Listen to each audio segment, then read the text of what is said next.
In a world where equality is just another euphemism for mediocrity, where participation is more highly valued than achievement, where just enough to get by is the new standard of excellence, there is a small minority of people who fight back against such apathy, who struggle daily to reach new heights. These brave few are the hope for the future, the bright shining light for the next generation. They are the ones who will lead us to the places we have never dreamed of, to the undiscovered country, to reach goals only a few can even begin to imagine. Unfortunately, none of those people could be here tonight, so kick back and relax, prepare yourself for several hours of fun, friendship, fascinating conversation, and fabulous music. All those F's, that's an alliteration and kind of a radio trick. Speaking of radio, you're listening to the most popular radio station in the history of broadcast radio, at least among stations that originate from Chris's living room. It's Curious Times. Your host is a curious listener. Here she is, Chris. All right. Hey, everybody. Welcome to Curious Times.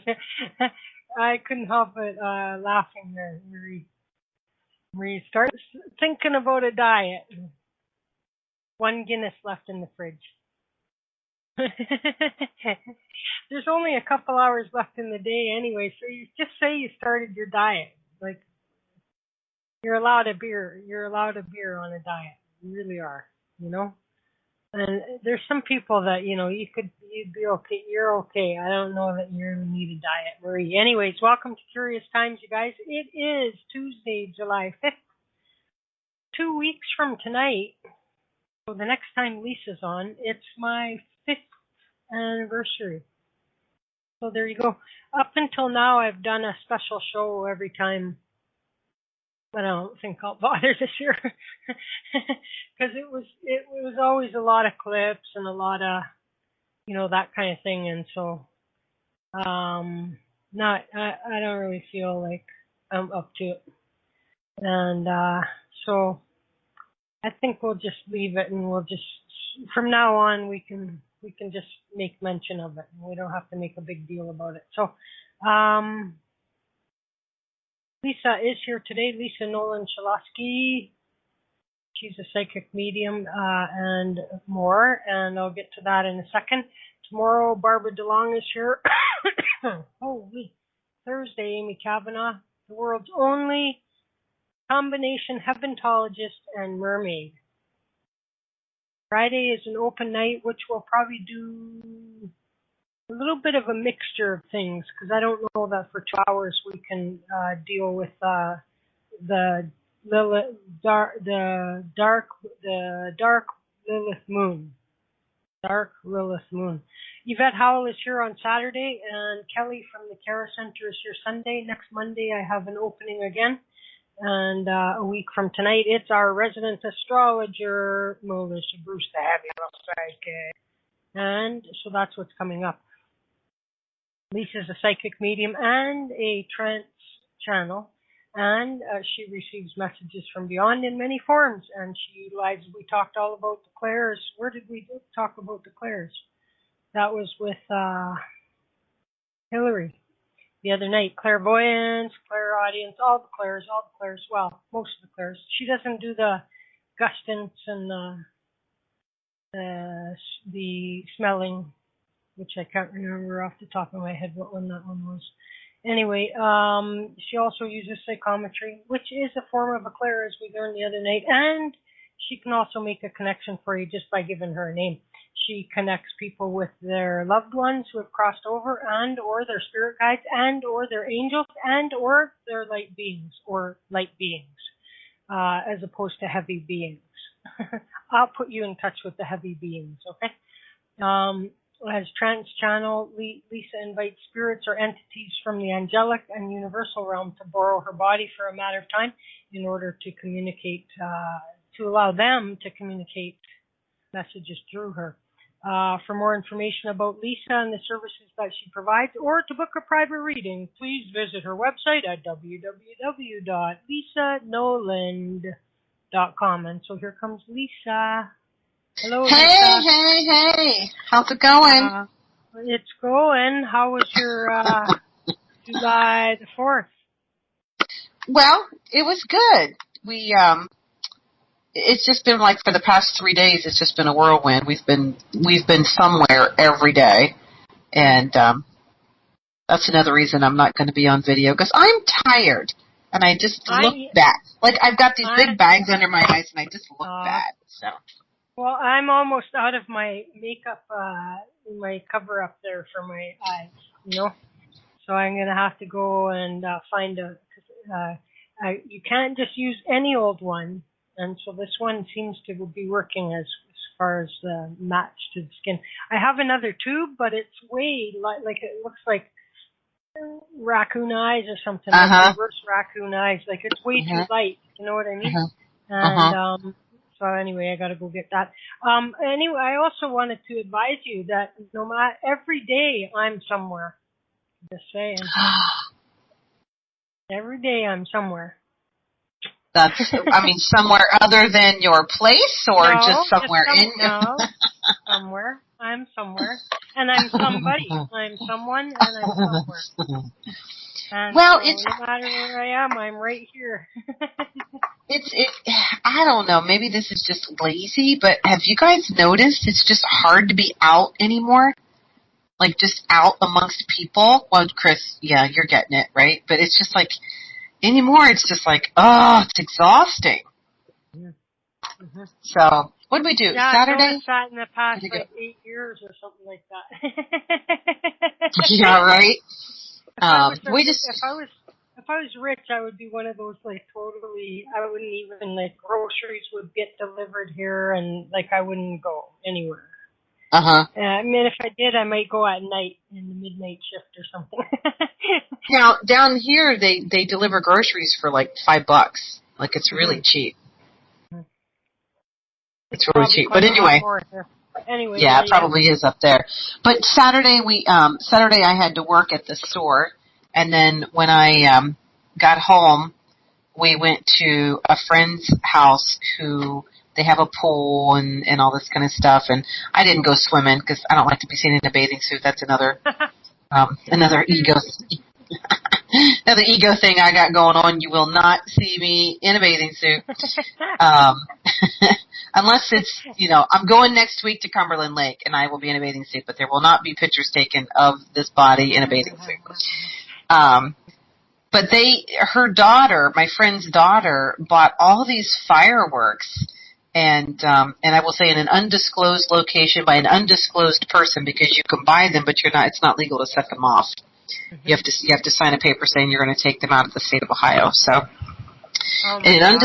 by an undisclosed person in an undisclosed location, we had a fantastic time watching.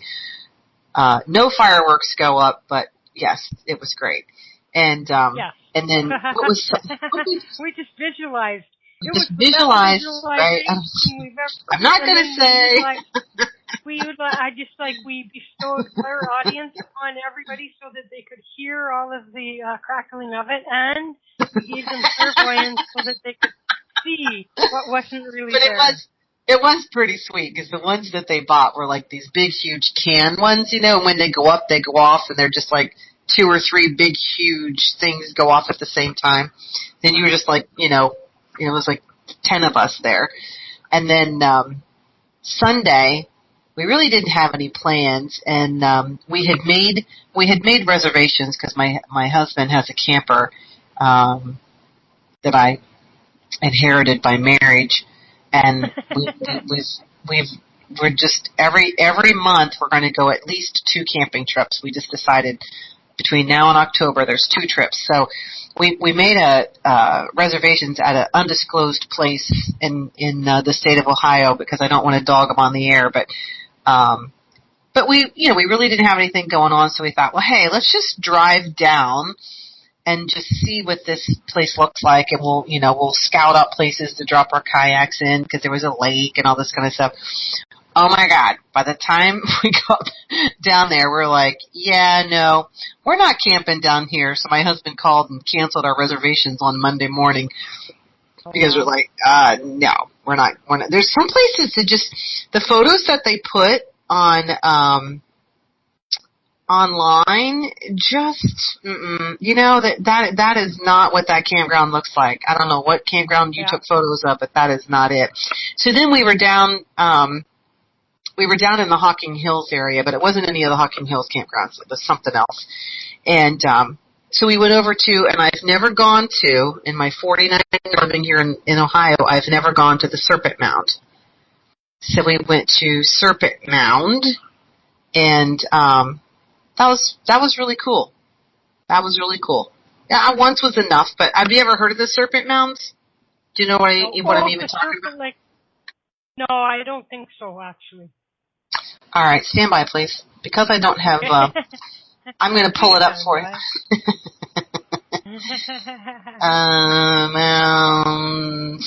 Hang on a second. It's been on, they've actually had it on, okay, I'm going to just click on this. These are, okay, I'm going to click on this, and then I'm going to click back here. Now, I'm going to click on this, and then I'm going to hit paste, right? I'm going to paste. Whoa, that's a big link. Sorry, guys. If you click on that, that'll take you to Yahoo images of Serpent Mound. And it literally is just a mound, an Indian mound of a serpent. And it's been featured on, like, Ancient Aliens and things like that. Oh, yeah, okay. Neat place. Great history. And, well, it's like, are you saying serpent, like snake? Serpent? Yes, serpent, like snake, yeah. That's what they call it, is Serpent Mound. And I'm sure if I go in here, there's probably a link for what the mounds are. Yeah, it was really neat. But they do, like, there's a little museum there, and, I didn't realize it was in a town called Peebles. Okay. Peebles Pobble. But yeah, the Great Serpent Mound is a 1,348-foot, 3-foot high prehistoric effigy mound on a plateau in Serpent Mound Crater along the Ohio Bush Creek in Adams County. So it's maintained by a park, or it's like a state park now. And this is, if anybody's interested, this is the link to Wikipedia's information on Serpent Mound.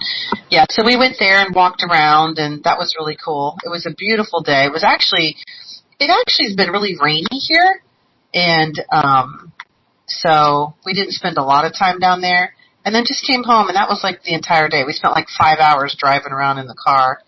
But I was the audio book. I like to read out loud, and Patrick has to listen to me, and I'm the audiobook when we're driving around in the car.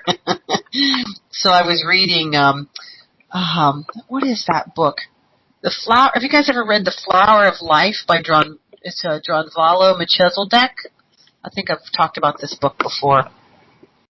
So I was reading The Flower of Life out loud while we were driving around. So, if I can find it. See, it's going to throw me because I don't have my video on, but I could turn it on long enough to show you the name of the book. I'm taking a screenshot as soon as you turn. But then you might see me, so I'm not going to do that.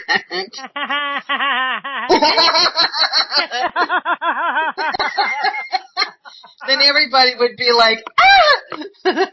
No, they look at me every night, Lisa. What the hell is wrong with you? Melchizedek. Melchizedek, and it's a book called The Ancient Secrets of the Flower of Life, and this is just volume 1. The name is volume 1. What do you mean? The name is volume.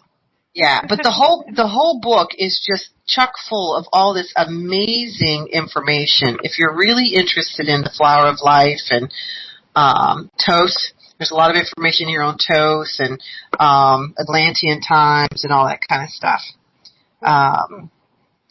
So I've been reading that, and it's all about how the flower of life was created. Yeah, T-O. How do you spell Thoth? E-I-E-I-O. Toth wrote the Emerald, he didn't write the Emerald Tablets, but he channeled the Emerald Tablets, right, through somebody. There might be a E, I don't know. I'm looking for it. I say Toth. It's T-H-O-T-H. Oh, T-H. Toth or Toth. I hear it pronounced different ways. I don't know. But this is just a really awesome book for anybody who's interested in sacred geometry. Toth was the god of writing and knowledge. The ancient Egyptians believed that Toth gave them the gift of hieroglyphic writing. He was also connected with the moon. Yeah, here, I'll give you the link to the ancient secret of the flower of life. You guys will be like, oh yeah, I know exactly what you're talking about now. Okay, alright, so I fucking spelled it wrong. Jesus. There's no more spelling, not you, Lisa. There's no more spelling cops or pronunciation cops allowed here.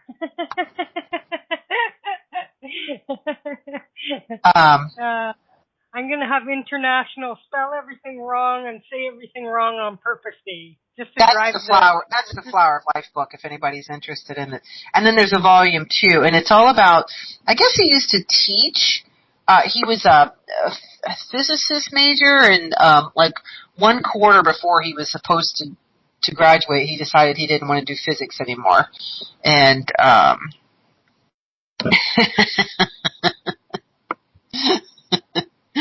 that's funny. If it weren't for spell check, I'd be screwed. But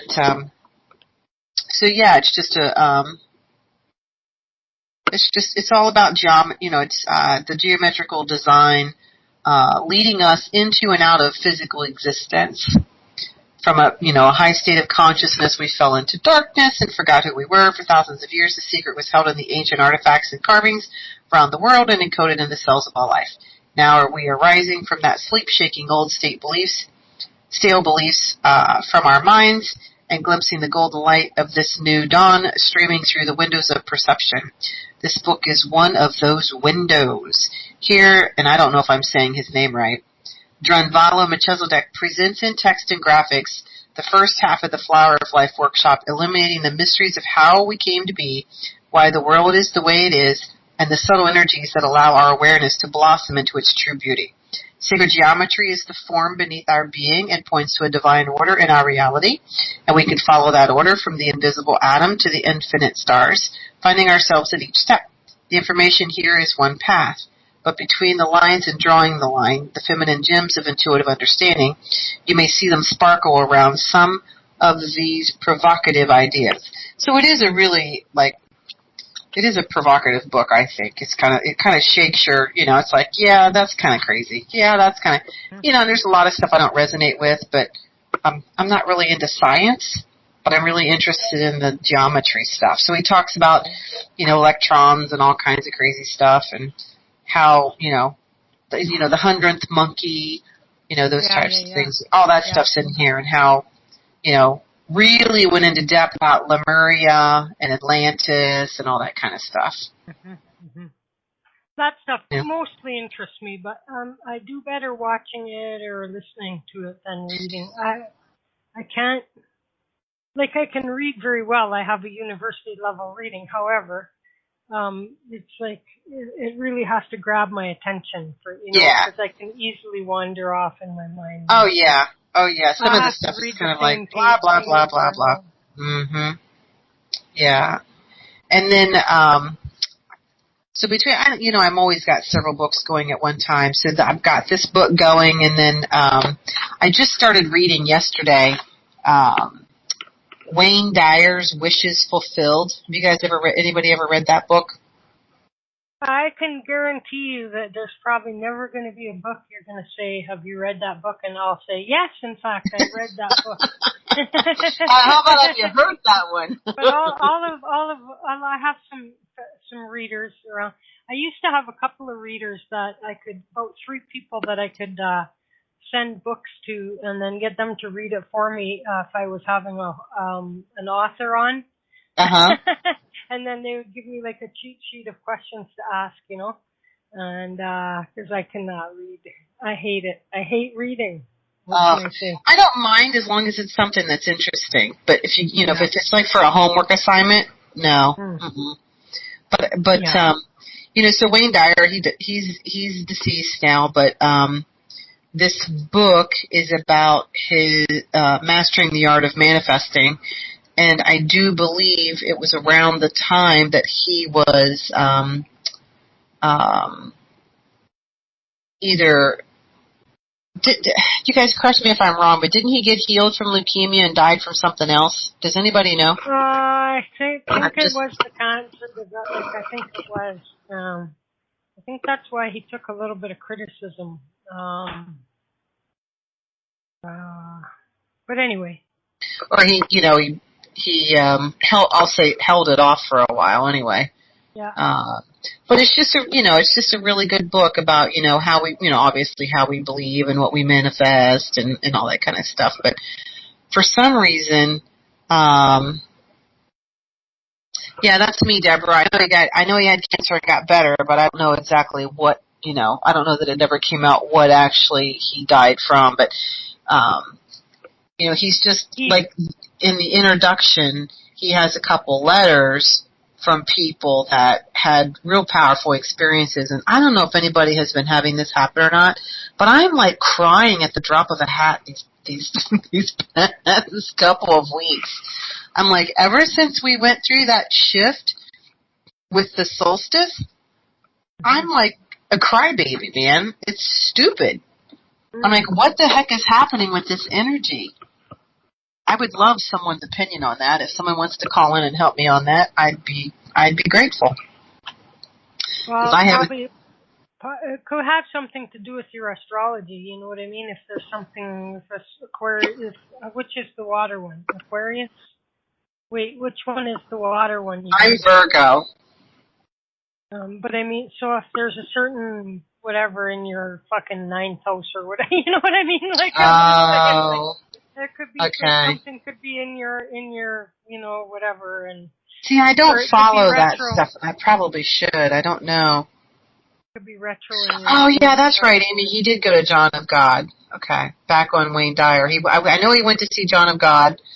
And he talked about that in an audio that I was listening to. Mishka Productions is a company that puts on the Celebrate Your Life conferences. And when he passed away, the last talk that he gave was like, he does Hay House, but he also does Mishka Productions, which is called Celebrate Your Life. There's one. Hay House puts on one called I Can Do It, and then Celebrate Your Life. So Mishka Productions, I'm still on their email list from years ago, and they sent out a courtesy copy of this talk. And normally you wouldn't be able to get these talks unless you paid for them or went to the conference itself. So if anybody's interested in it, I have it. I can send it to you by Dropbox. You just have to give me your email address. But it's really good. It's like almost a little over 3 hours long. I couldn't. It took me several days to listen to it because I only listened to it in pieces. And I was so interested in his talk, I decided to buy the book. So I just started reading the book yesterday, and it just feels like it's going to be a really good book. I just think he's a real warm, fuzzy writer anyway. I just like his stuff. And, I mean, we're all gonna die at some point anyway. So, but he's oh, that's awesome. That's awesome. So you probably got to see him in person then too. He was usually there every year. Amy said she got to go to Celebrate Your Life in 2012. But he's just a really neat guy, He was just really, just very loving and always called himself out on his ego, he writes about, when he gets in his ego and what he goes, well, my ego would say this. He goes, but then from a place of a God-centered place, this is what it really is. You know what I mean?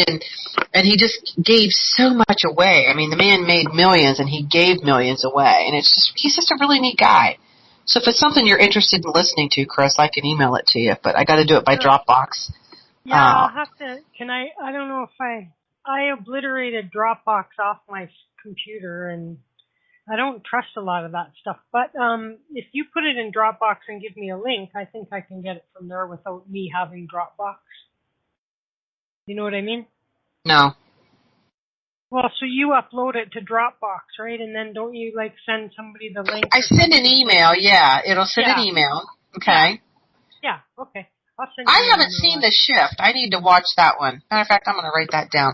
If I don't write things down, I don't remember.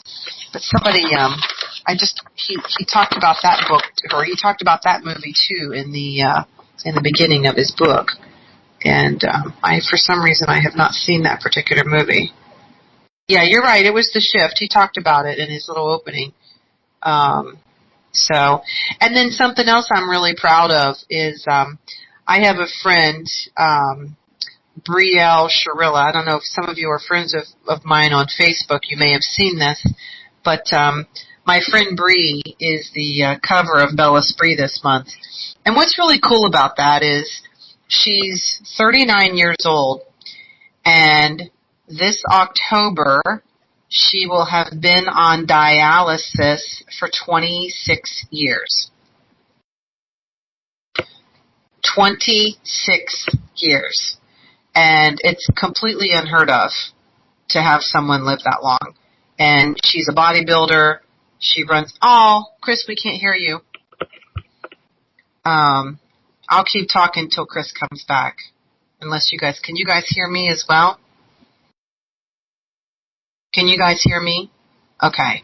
But yeah, she's been on dialysis. She's had, I think, I'm already forgetting the numbers, but some 40 surgeries, 2 failed kidney transplants. Her first kidney transplant, her father donated a kidney, and it failed. And then the second transplant was from her brother, and that one failed 2 weeks after she got it, and then she got pancreatitis, and then you'd have to read the article. It was just absolutely insane, all the stuff this young lady's gone through, but she's absolutely amazing. And then in 2012, she married the man of her dreams. Actually, was it 2012? 2013. And they were both really good friends of mine. I was in the wedding, and then he died a year and a half after they got married. He died in January of 2015. So I write about, and the cool thing is I got to write the story for her. So it's just a phenomenal story, not because I wrote it, but just of her life. She's just an amazing being. So I would encourage you guys to go out and check that out. I'm just going to put the link right there so you guys can go check it out. And Chris, are you coming back? Yeah, so I'll just keep talking. So Bree actually started her own business. She runs a dog walking business. So there's a picture of her there. And because her kidneys failed when she was like 12 going on 13, she's no bigger than a 13-year-old. I mean, she's just this real tiny, tiny, petite little thing. And what's so cute about it is her husband was a really big man. He was not only tall, but he was just very, husky build. And there's a really fun picture of them where they went as Fiona and Shrek for Halloween one year. That's one of my favorite pictures of them. That's in there. And there's a picture of her in there when she was in her bodybuilding competition. And there's a wedding picture in there. I'm just trying to think of all the other photos that are in there. It's just awesome. So do consider going out there and reading that. Hello, Chris. No, that's how you spell it. It's pronounced Bel Esprit.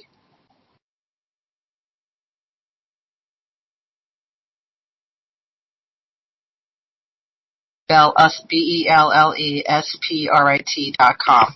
Yeah, that should take you right there. And then she's still uploading all of her articles. So what you need to do was soon as you land on the page, she's got, you can click through the titles at the top, or you can go down to the bottom right-hand corner of the screen, and you'll see Bree on the cover. And then you just click on that, and it's actually an interactive magazine that you can flip through. And I believe it's on page 8 that the article starts. You're not talking about Bree's article, are you? Yeah. Oh, my God. Why? Because it's all a lie, Lisa. No, it's my friend. Oh, a different Bree. Okay.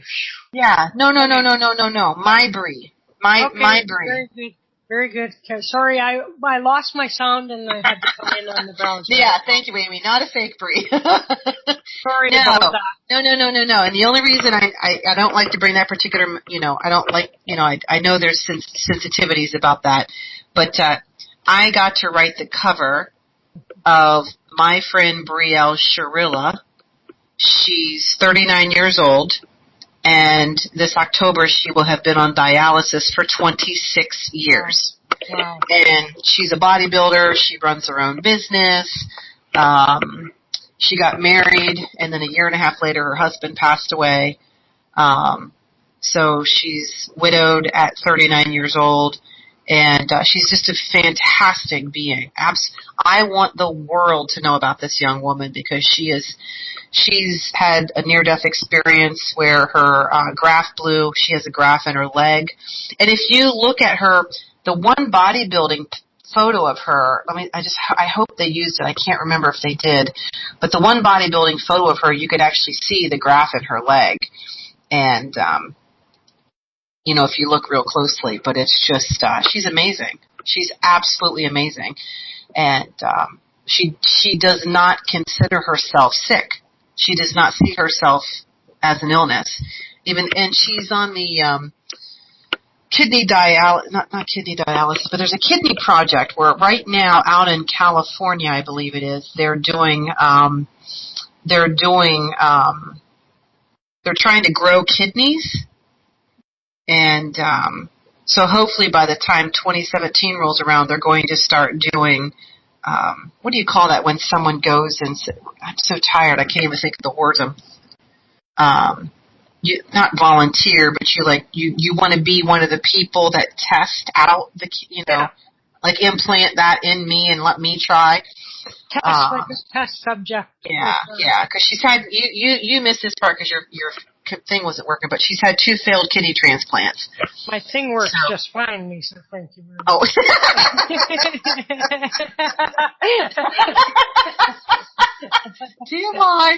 TMI. So listen, carry on. I'm going to come back again. How's my, just because. You sound great now. Yeah, you sound great now. Okay. Because the Skype thing is back up again, and it's just that if I'm not called in by that, I can't play music. So I was going to call back in. Wireless caller, I just want to double check. Wireless caller, are you able to hear us? And if you can hear me, and if you're waiting on hold for reading, can you just press 1 right now? You called in on your cell phone. Okay, I don't know if the wireless caller can hear. Okay, excellent. Okay, very good. Yeah, we'll come to you shortly, okay? And very good. Okay, Lisa. So carry on with your story, and I'll be right back. Okay. Well, I just posted the website again, so I'm just asking everyone to just read her article, and if you know someone that's may be touched by hearing her story. She also has a Facebook page called Dialysis Diva, and people can follow her on that Facebook page. But I just feel like she can be a voice for so many people that think that dialysis is the end, and it's not. It doesn't have to be. It's a mindset, and it's just. If this young being from the age of 12, 13 years old can have been doing this all these years, and now she does it at home. She does her own dialysis at home, which is just absolutely fantastic. So she's not restricted by having to go into a clinic or anything like that. Yeah. She does it when she needs it, and if she needs an extra one, she just takes care of it. And there's a picture in the magazine of her sitting at home on her dialysis machine, and she travels. She goes all over the place. Whenever she wants to go somewhere, she just makes arrangements to have her supplies shipped ahead, and takes her machine with her, and doesn't stop her. Awesome. Absolutely doesn't stop her. Yeah. That's great. Yeah. That's amazing that somebody would be on that long, and she's like, there's no way that they can do anything for her that she will no longer need that, or? Just if she were to try another kidney transplant, but she's afraid to do that since she's had two fail. Gotcha. And I missed the two. Oh yeah, you missed that part. Yeah, she's had two. That's my bad. Yeah. That's okay. She's had two failed kidney transplants. One of them was her father, and one of them was her brother. Oh, her brother, really? Mhm. Wow. Mhm. Wow. Yeah. So well, maybe she's the product of a male. Anyway, I'm teasing. Yeah, no, that's not easy. I don't blame her. So the kidney project, I don't know a lot about it, but I know that they're trying to grow artificial kidneys, and they're doing all the research now. And she's trying to keep herself healthy so that she will be hopefully one of the first that they choose to accept an artificial kidney. She fully believes, she's one of these people, she goes, and it's kind of funny to hear her talk, she goes, I know I'll pee again. I know I will. I feel myself. She goes, sometimes I just go and sit on the toilet because I just know I'm going to pee. So, I mean, we just take for granted that we just eliminate fluids that way. And it's just, she's just such, she's just an absolute hoot. And, she's just absolutely the sweetest thing. Mm-hmm. Well, that's good. I mean, and then you have to ask yourself, like, when you get bitching about our mundane stuff, you know what I mean? Yep. But, yep. Yeah. That's right. Yeah. And everything's a complication for her. So, like, she just had, God love her, if you friend her on Facebook, you'll see the photos, but she just had her wisdom teeth out. And that caused all kinds of complications, and she had to go into the hospital for it because of, of this, that, and the other. And it was like, oh my God, are you serious? And her whole face, like, swelled up like chipmunks and black and blue, and it's just everything's complicated. Yeah. Everything's complicated. Yeah. Not anything I would hope that I'll ever have to deal with myself, you know what I mean? No, I know. I feel pretty lucky that way. Like, I think that I might have traded off a few things. Like, before I came here, I was probably, okay, I'll take this, and this. Just keep me away from the doctors, No doctors, no surgery, no nothing, okay? And so that's such bull crap. Anyway, okay. So we do have a caller for you. I don't know if you we could take that and then probably just resume our discussion because I think that's our only caller. Sure. Okay. I could just, I am back on Skype. I'll tell you what I'm going to do is give a couple of minutes break here, put on a song, and then we'll come and take that call, okay? Yeah. I'll be right back too. I want to step away for a minute. If you want love, you will get love. If you want peace, you will get peace. If you want hope is what we need. You have to keep the faith. You get what you need. Peace starts within. You can't just sit and wait. I see peace starting with you and me, my friend. You can be left, it's right, it's good, it's Muslim or Christian. Salam alaikum, peace upon you, my friend. If you want love, you will get love. If you want peace, you will get peace. If you want hope, hope is what we need. You have to keep the faith, you get what you need.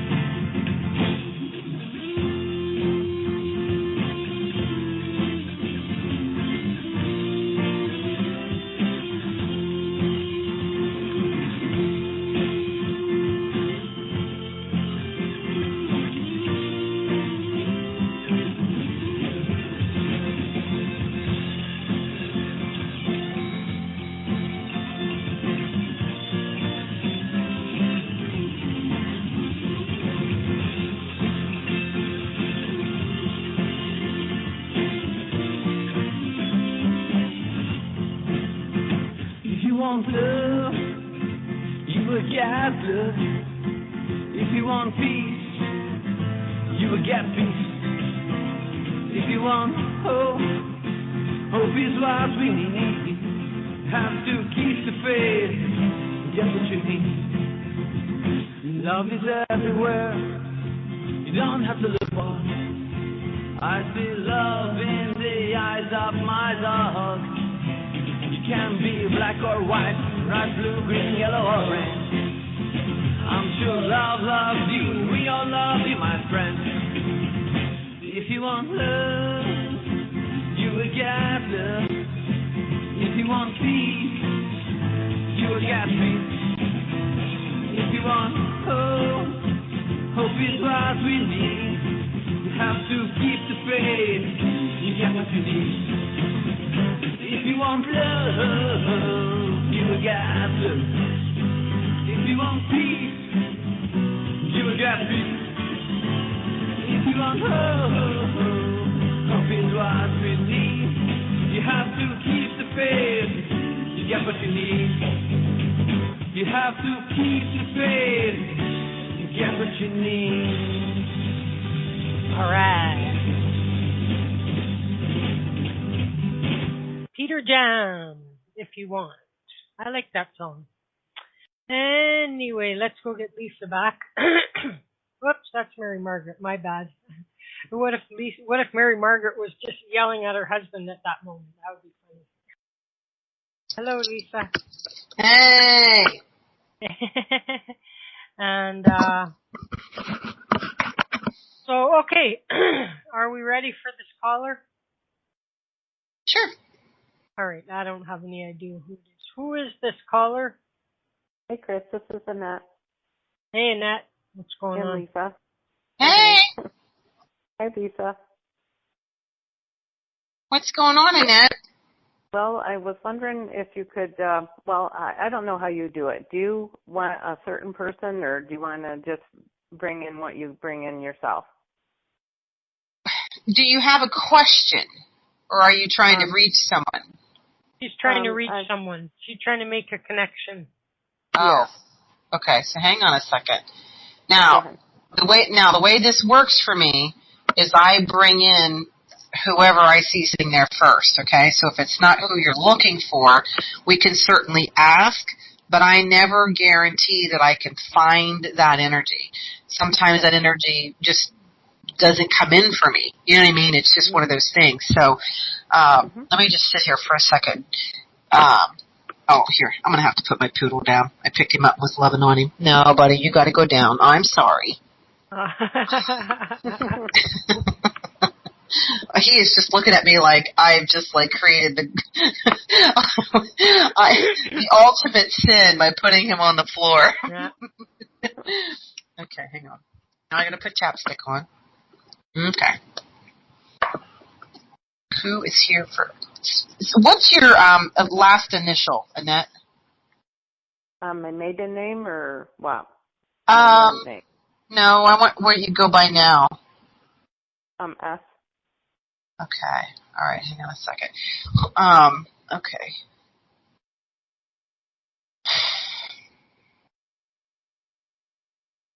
I've got 3 people. All right. So hang on a second. Are you looking for a male energy? Just yes or no? Okay. Mm-hmm. Okay. Now, is this a recent passing, please? No, 25 years. No, I don't think that's who I have. Hang on a second.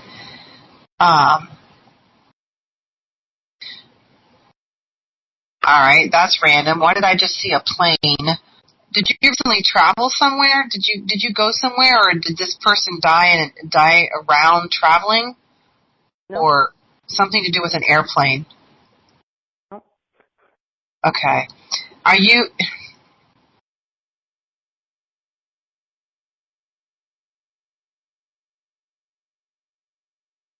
It's been about 10 years since I've been on a plane. 10 years good enough. Okay.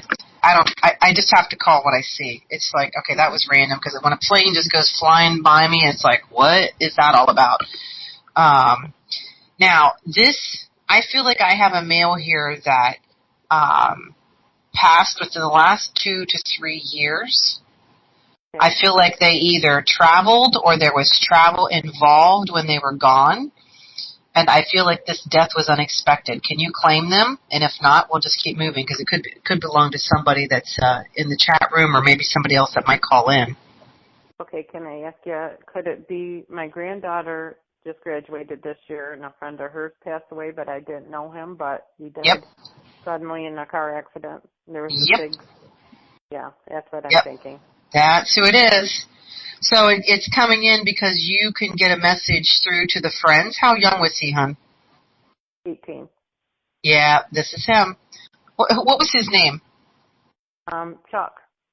Okay, I was hearing. Okay, I was hearing like Charles, but I thought I was making it up. So that would is Charles and sometimes Chuck is a short for Charles, right? Right, but I think he goes by Chuck, but I'm not sure.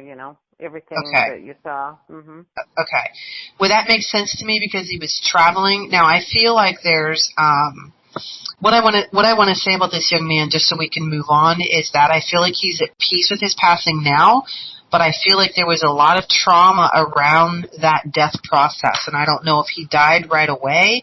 Do you know any of the details? He feels like he might have had to be taken somewhere, and maybe there was a decision that had to be made around letting him go. No, he died instantly. He was hit head on. And was there somebody else in the car with him that this happened to, or was he alone? The other guy was a mess too. His car caught on fire. The other guy's car.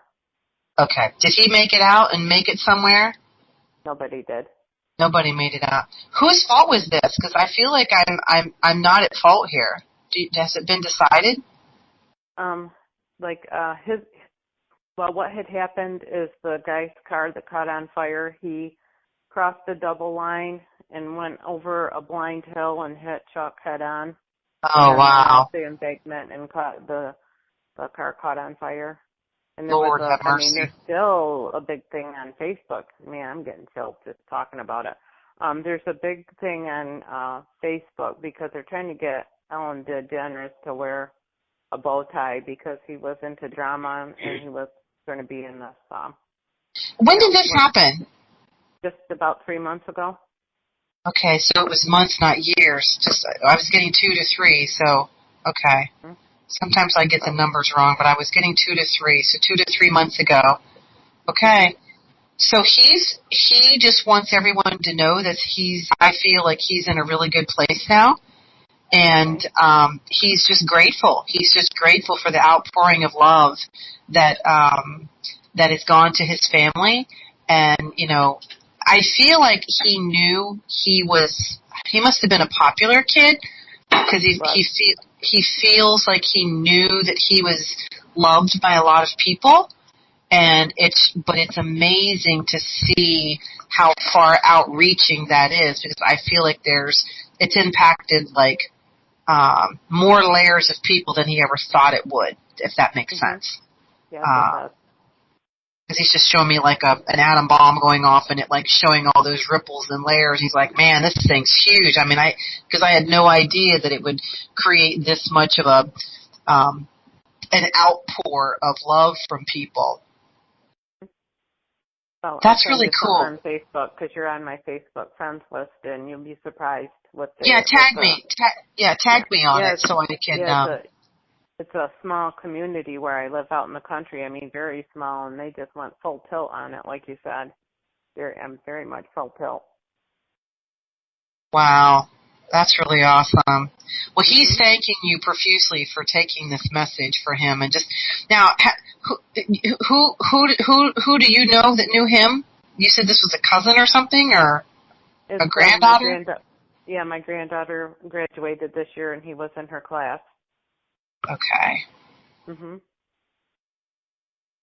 I feel like they wouldn't have been like best friends, but they knew of each other because obviously they went to school together. Right. Mhm. Your granddaughter must be really cute. Thank you. She's on Facebook too. I want to say there's like crush going on here, right? Like he's like, yeah, she must be one of the popular kids because he's like, yeah, like she was like out of his league kind of thing, you know. But I feel like even though she might have been out of his league, she was always very nice to him, and she's the one anchoring his energy coming in because he knows that you can get to her and she can get to other people to let them know that he is in a great place and he is at peace. And I feel like his family, though, is still really, I'll call it reeling from this experience, and his mom is really having a hard time. We're worried she's going to have a nervous breakdown. I mean, she just isn't pulling herself together at all. She really isn't. She needs help. So I don't know. Do you know her well?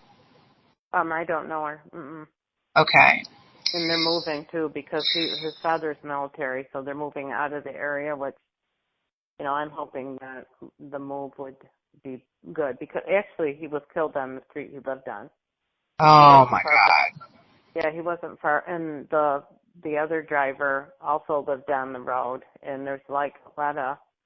The mother of Chuck is very angry with the other family and doesn't have a problem saying stuff on Facebook. You know that. That's very sad. Yeah, she's not handling her grief well. You know. Okay. Well, and I'm not a parent. I'm a step parent, but I've never lost a child, so I don't know what that's like. I just know that I feel like he's trying to help her, and she's not listening. It's like she's grieving so hard that she can't hear him. She can't feel him. She's just so angry. She can't hear anyone. And I'm going to voice this to you. I am very concerned for her welfare. And, you know, I hear you saying that they're moving out of the area, but I don't know that that's a good thing either because she's leaving where he left. You know what I mean? And there's going to be it's kind of a double-edged sword. It's kind of like, I don't want to ever drive down that street again, but yet I'll never be able to drive down that street again. You know what I mean? Kind of like, right. She's really torn about that. She's just really angry. It's just, you know, this is one of these things where I feel like she'll go for everything she can, and that's not always the right thing to do. But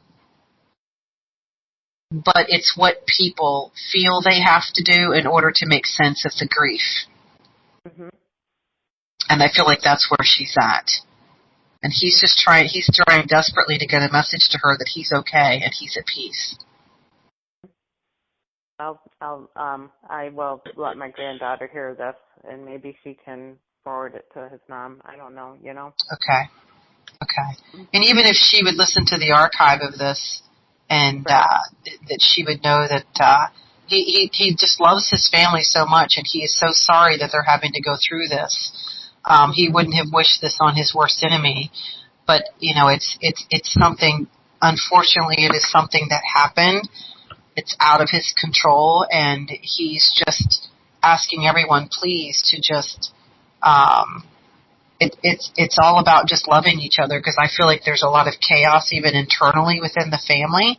People aren't getting along, and I feel like are his mom and dad still together? Oh yeah, like Okay. I said, his dad's military, but he had to move from New York down to North Carolina, and the mother Okay. had to be left back home for a while. But then the father came up, and they still went to the graduation. It was I broke down. I couldn't stand it. You know what I mean? Because I'm Oh, sensitive. wow. I'm very sensitive, and I mean I didn't cry with my granddaughter graduating, where that would normally hit me too. But I couldn't deal with looking at the mother. She's really, really in pain. Wow. Mm-hmm. Yeah, it's going to take a while. There's no amount of words that she's not going to listen. She's just got to go through it. You know, and there's, I'm not a grief counselor, you know, I'm not, and I would encourage her to find someone that has been through something like this, just so she knows she's not alone, and she can have someone to talk to about what the pain feels like. You know what I mean? Because it's an indescribable pain, and I can feel that from her. I really can. I can feel that from her, and it's just so sad to feel. But he needs his family to know that he is in a really good place and that he is at peace. Okay. I'm sorry. I got a thing in my throat. Unfortunately, I'm an empath, so. Yeah. So you have to be careful with that too. Okay. Right. Mm-hmm. Now, are you looking for a grandfather figure, please? Yeah, my grandfather raised me. Okay. All right. Hang on a second. Now, would he have had a nickname that started with a B, like Butch? No. His name was Floyd, but everybody called him Clarky, because his last name was Clark. Clarky. Okay, that's nowhere near Butch. Who's Butch? Who would have gone by the name of Butch? The only Butch I can think of is I grew up with a little girl, and her brother was Butch, but he passed away. I wasn't, we were really young compared to him, but I know that he's passed away. That's gotten back to me. Okay. Interesting. Okay. I still feel like I have an older man here, though, because I feel like this is a grandfather figure for you. Now, did he die from a heart attack or something chest-related, like emphysema or something? Like, I feel like it's hard to breathe. My father died of a heart attack. Okay. So let me just, what was your okay, grandfather was Floyd. What's your father's name? James. James? Mm-hmm. And my grandfather died of a heart attack, too. Both of them did. Okay, because I don't think I have James. I feel like I have Floyd. I feel like I have the grandfather figure, but I feel like it's hard to breathe. So did he have a heart attack and then they called the squad and huh? Yes. Mm-hmm. Okay. Okay, so let me just see what's going on here with Floyd. You know, it's interesting because I feel like Floyd's the one that brought this young man forward. I feel like he's, like, showing him the ropes, if that makes sense. Mm-hmm. Kind of guiding him around and you know what? I think your dad is one of the ones that's with him too. But I feel like he's stepping back a little bit. Now, did your dad die when you were really young? Is that why your grandfather raised you? No, my parents. Or was he just okay? He just wasn't in the picture. Okay, because he feels separate from you. Does that make sense? Mm-hmm. Like, did he not see you a lot when they got divorced? Well, my dad owned a lot of businesses, so I really didn't honestly get to really know him until I worked for him, and it was like I went to hair school, and then I ran his hair school, Oh, okay. Yeah. Okay. So he That was makes very sense. busy. That makes sense. Okay. What are you looking for? Are you looking for something in particular? I feel like Floyd's saying you're looking for something. A house. Okay. Now, what's wrong with the place that you're living now? Do you own or do you rent? No, I own it, but I live by myself, and it's too big, Okay. So you're looking to downsize? Yeah, and I want out of the area too. Okay. Why am I feeling like the real estate might not be the greatest in the area that you're in, and you might be having a hard time selling? Yeah. I live in a town that has nothing. There's no stores, no street light. Okay. It's very remote and. Okay. Because I feel like in order to get out, you basically have to walk out. Like you almost have to give the place away, and I hate that I'm saying that, but I feel like you're going to have a hard time finding someone to buy the place for what you're asking for what they're getting. Because people want they want convenience, they want quick fixes, and they don't want to fix things themselves. Does that make sense? Is this an older home, please? It's an older home, but it's totally redone. My ex-husband was a contractor, but the problem is I don't like to talk to all my neighbors, but my neighbor's house is terrible looking. I mean, terrible looking. Okay, there's something that needs fixed up, because that's what he's talking about, is something needs fixed up. So it's depreciating the value of your home because of what's aesthetically around it. Right. Mhm. Okay. Have you put it on the market yet? Yeah. Mhm. And it's the lowest one. There's 3 for sale on my road, and mine's the lowest, and by $30,000. Okay. And I used to be a former realtor, so you know what I'm saying. Have you had any hits yet? I thought I had it sold because a lady had gone through with her father-in-law, but her husband was out of state, and the lady and her father-in-law liked it, but when the husband went through, he didn't care for it. Okay. Okay. So have you gone to the lengths of making sure that you've done some type of blessing so that people see it and like it? No, I haven't done that. I'm going to ask you to consider doing that, and I just saw in the chat someone said that they want you to consider burying one of those statues. I've actually heard that works. Right. I might. It's St. Joseph, isn't it? Who knows what? Yeah. Can someone confirm if it's St. Joseph? Because I'm not Catholic. I don't follow any of that stuff. Yeah. But they're saying yes, it is. So what I'm seeing though is you actually walking around the outside of the home saying like a prayer, and I don't know if I don't know that there's necessarily anything in particular you need to say besides the fact that, I want you talking to the property and letting it know that the reasons you're leaving are not because you don't like it anymore. It's just that you're interested in downsizing and whatever, right? And then just blessing the property and then, calling in the energy of St. Joseph and asking him to help with the sale of the property. I feel like it's interesting because when I drive up to the front of the property, it's like I don't see it, but once I get out of the car and walk up to the house, it's like I walk into a bubble and I see it. So I want you to extend the vision of being able to see the house. Does that make sense? It's like you've got it. You must have done a protective bubble of some kind because you've got a bubble around the house, but the bubble isn't big enough. Does that make sense? Well, maybe because I live next door to an old one-room schoolhouse, and it's got 100-year-old maples all the way around it. Oh, cool. Yeah, so I want you to just extend the bubble of vision so that people can actually see it, and then when they walk in, you can just do a house blessing, and you can just Google, house blessings.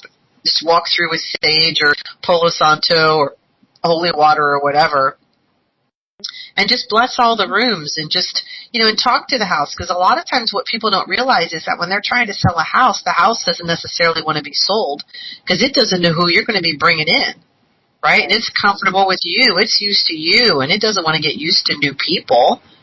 So you have to let the house. Well, there you go.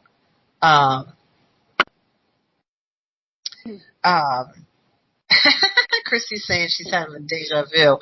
But you know, it really does, and I've had people do this. Listen, I can tell you, you've probably had deja vu, Christy, because I have told this story where there was a couple here in Columbus that were trying to sell their house, and when I met them, I said, my God, did you ever bother to ask the fairies and the gnomes to come with you? I mean, they're very upset that you're leaving, and they're like, what? No, we never even thought about that. And I said, here's what you need to consider doing. I said, drive up to the house, open up the doors, open up the trunk, let them know the house is being sold. If they want to come with you, now's their opportunity, and this is the address that they're moving to. They all jump in, the ones that wanted to go, and then the house ended up selling. Mm-hmm. So, you know, you have to let the energy of the house know why you're leaving. It's not because you hate it. It's just you want to downsize and you want to move somewhere else that's, you know, more reasonable for what you need, or, you know, for whatever the reasons are, and let it know that you will do everything in your power to bring in a family that will love it as much as you've loved it and take care of it as much as you've taken care of it. And then you'll be fine. You'll be fine. My house is like, it's you know, it's like an average house on the outside and stuff. It's like, I can understand what you're saying about this bubble thing, because on the outside it looks like a normal home, you know, nothing really fancy, but it's not a dump either, you know, and it's like once they walk in through my front doors, it's like, wow. Right. It's not at all what I'm expecting. It's like something completely different. It's like, what the heck? How did I just get here from there, kind of thing. Right. And just extend that vision out so people can feel it and feel the warmth. And, you know, you're a realtor, you know, play the games, bake the cookies before you have a showing, and, you know, and do those things. Get the smell of home in there, right? Yeah. Now you just gave me a great idea. So I could launch a new line of fragrances. One could be like fresh home-baked apple pie. One could be like fresh, and then just have it spray. Someone else told me to take salt around my property. Have you ever heard that one? Like, I do, yeah. When my husband and I used to do house clearings, we would take salt with us all the time. Yep. Okay, does it matter what kind of salt? I don't think so. We just used regular table salt. But you can use sea salt. I mean, it's all in your intention, hon. It's seriously all in your intention. And, you know, just walk around, you know, saying the Lord's Prayer or whatever you want to say, just to bless the property, and let the fairies and the gnomes know that you're moving too, right? Who knows? They may be tripping people and they get out of their car walking up to your front door. I mean, they may be pulling on their pant legs and all kinds of stuff. I mean, you got to let them know that they're going to be allowed to come with you, especially with all those trees around. You have those mature trees, you know you've got some magical energy that doesn't want to see you leave out of the area because they don't know what's coming in. Well, they had a bunch of trees cut down, and when I moved here, that's what made me move here, actually, because, you know, it was in the fall and it was really beautiful. They're all maple trees, so it was beautiful, you know. And, wow. And I didn't know that the town was coming along this one morning, and it took like 6 of the ones right along the roadside, and I called my daughter at work, and I was crying. I go, they're taking my trees, you know, and she goes, Mom, they're trees, you know, but that's what drew me to this property was the trees, you know, and a nice yard, and it was a nice yard. You know, the property outside is what sold this house to me, because it was old, you know, plaster and lath and nothing really pretty. You know what I mean? Okay, so, okay. Yeah, it's changed a lot in the last 2 years. Wow. Yeah, he's... Okay, now let's get back to Floyd for a second, because he's the one that brought all this up. What is his tie to the house? Was he still alive when you moved in that area? Mhm. But I can't say it over the radio. I'll tell you in private. Okay. You know, he had a nickname for my town. Because it doesn't have anything, like I told you, no stores. Well, it did used to have a store, and he named it after some robbers because the prices were so high. It was funny. Okay. So he's watching out for you too. You just need to know that. And, ask for their guidance, ask for their help, and now, do you have where you're going already set up? Well, that's what I was going to ask you, but I didn't want to extend the show here. But we got 45 minutes, right, Chris? Oh, okay. Well, I didn't want to be rude, but she's laughing. I'm trying to find something back where I grew up, where I lived with them. Tell me what town that is. Camden, New York. Yes, that's going to work. That's going to work out just fine. I actually feel like now, why do I see this? This is very interesting. Camden, New York, Camden, New York, Camden, New York, Camden, New York. I feel like you're, is there someone you're going to stay with before you actually buy property? Well, not that I know of. I am. Are you trying to get back within 3 to 6 months? Was that your goal? Oh, yeah. I want out of here before winter. Okay. I feel like that's going to happen. Okay. I do feel like that's going to happen. But I do feel like when your house sells, they're going to want it sooner than you're prepared to leave. Have you already started packing? Oh, yeah. Yeah. Okay. So you're prepared to go?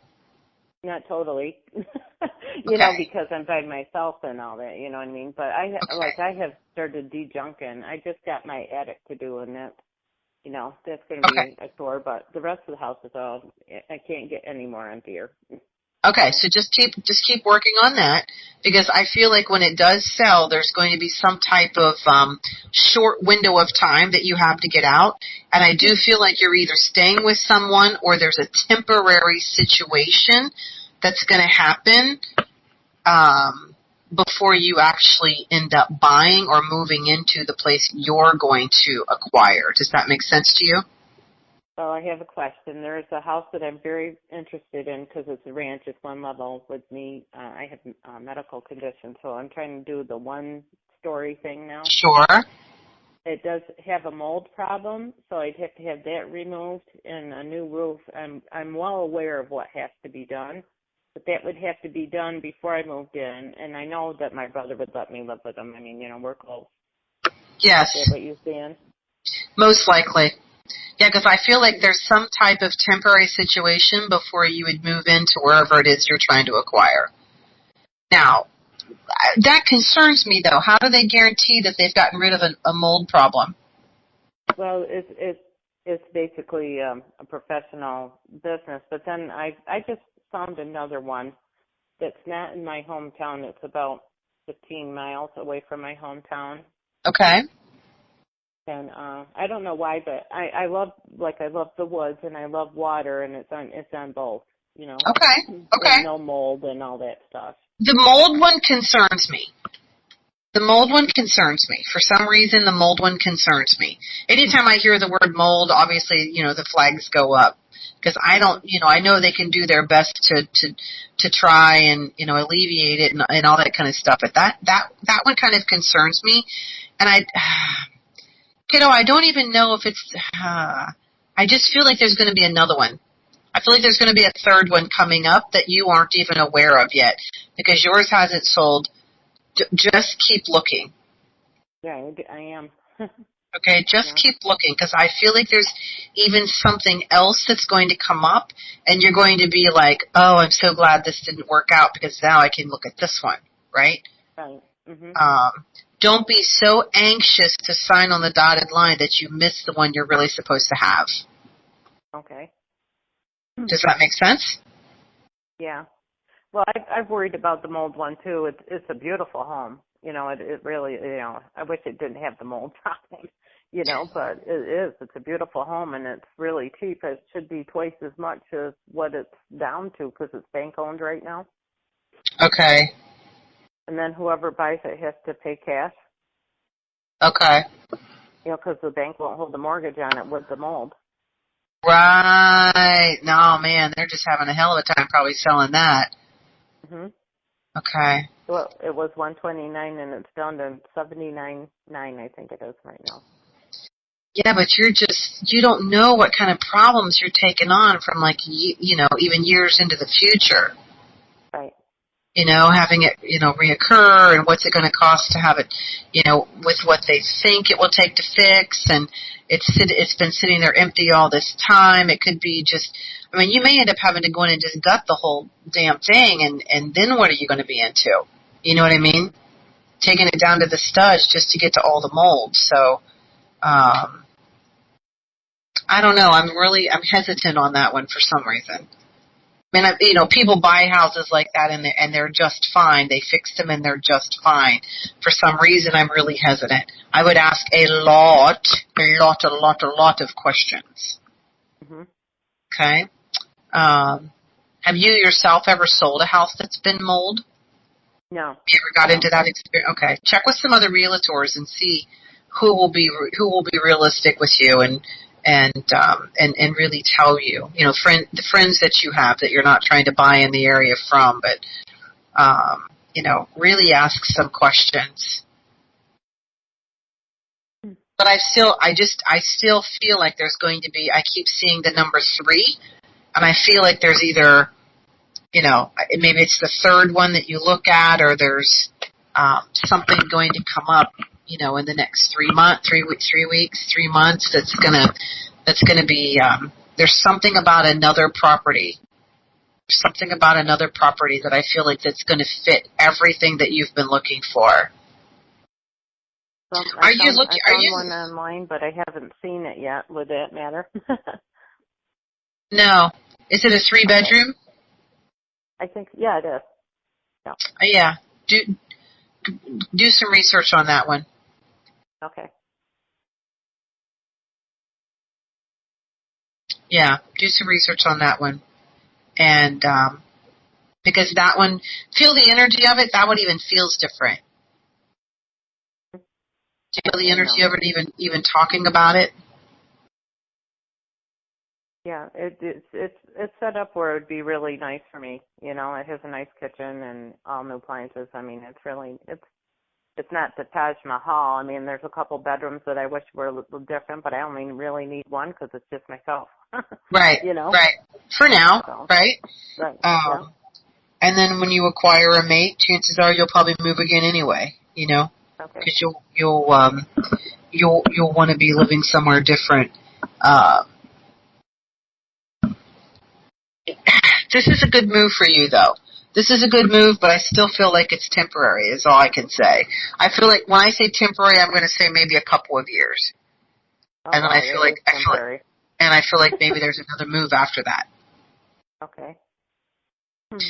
But you just need to get home, right? You just need to get home, and then all of a sudden you're just going to, your hair is going to fall, you're going to let your hair down, and it's just going to be like, you're breathing a fresh air, and it's all of a sudden things start changing for you, and you're like, okay, I got this. And then all of a sudden now you're open up to different experiences where you're not allowing yourself to have those experiences now because you don't want to be where you are. Mm-hmm. Does that make sense? Yeah. Yeah, like when I go home just to visit, it's just, like you said, it's like a breath of fresh air. And it's almost like when I drive away, I feel the depression coming. Yeah, I feel that for you. Mm-hmm. Yeah. Yeah, so just, maybe even tomorrow if you can, just, go walk around the house with the salt and if you have sage sticks or, another one is dragon's blood, and then there's the Palo Santo sticks, any one of those things, and then frankincense and myrrh, any of those things. Again, it's all in the intention that you put behind it. Okay. I don't get hung up on exactly what it needs to be. It's just the intention that I put into things. You know what I mean? So, yeah. Was this helpful, honey? Did we hit what you were asking? Did it what we were asking for? Was this helpful? Yeah, I appreciate it. You've done more than I wanted. Oh. Hey! I don't know how to say it. You got me tongue-tied. And well, when you two get laughing together, it's hilarious when you're listening. I mean, I laugh and I don't know what I'm laughing at. Chris starts it. You're welcome, darling. Hey, hit me up. Tag me on that young man stuff because I'd love to see. I'd love to see it. You'll be really surprised. You know, okay. It's amazing what they did. I appreciate it. Wow. Teresa. Absolutely, darling. Okay, Annette. Thanks. Good luck. Thank you so much. All right. Peace out. Okay. So in the meanwhile, somebody else called in. Oh, okay. And so, well, let me say, Karen, if you're just listening, then that's fine. But if you're calling for a reading, press 1 right now. Okay. Hi, Karen. Hello. Who is this? Oh, Karen. This is Karen. Hey, Karen. Hi. I have a question. I kind of got in a disagreement with a friend of mine, and I'm kind of wondering if we'll patch up things. Okay. Okay. Now, here's what I want to say about this. I feel like you have just an absolute delightful energy. Okay, I just want to put it out there. Just an absolute, I'm going to call it sweetheart. Okay?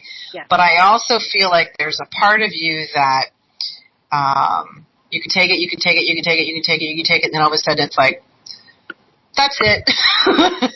Yeah.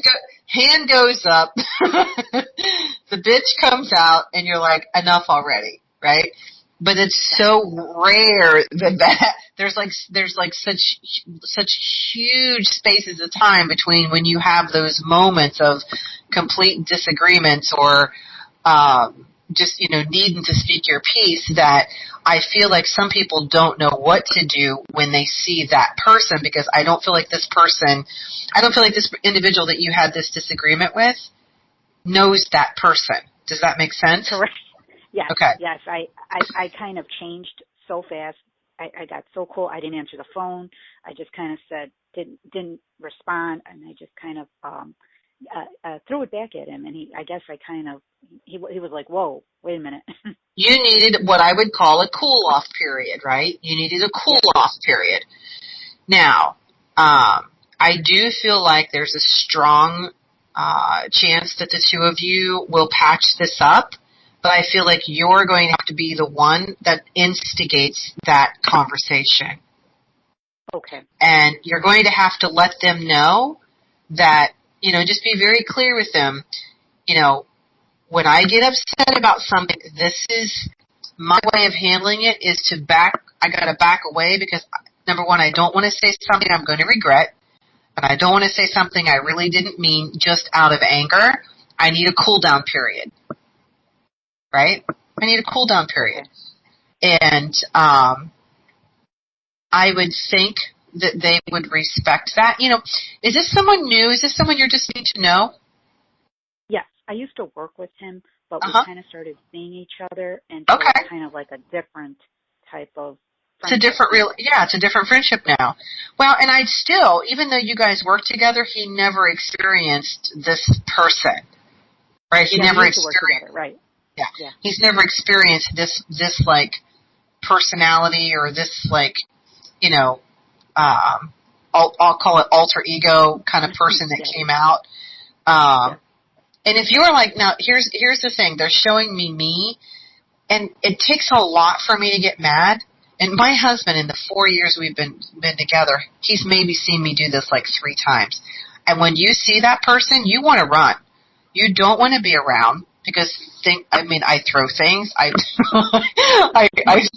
stomp, I scream, and it's just, and like my eyes, have you ever seen those things where the eyes go boing, boing, boing?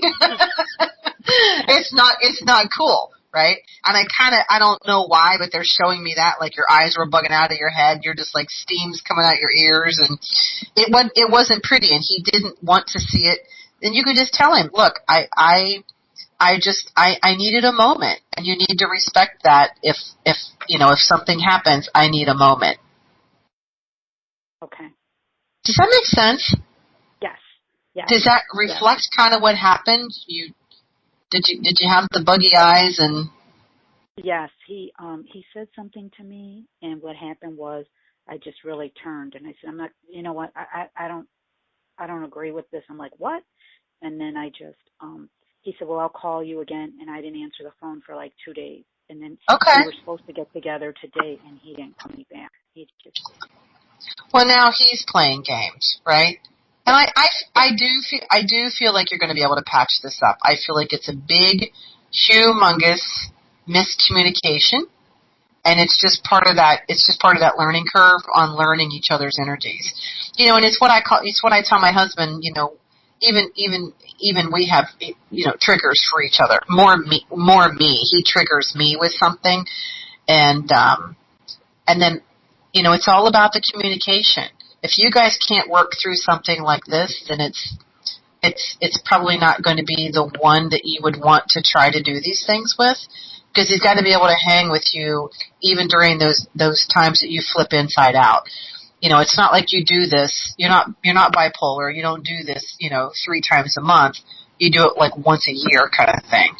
And I feel like it was something that was a trigger for you, something just like boiled to the top really fast. And now, were you correct in not answering the phone?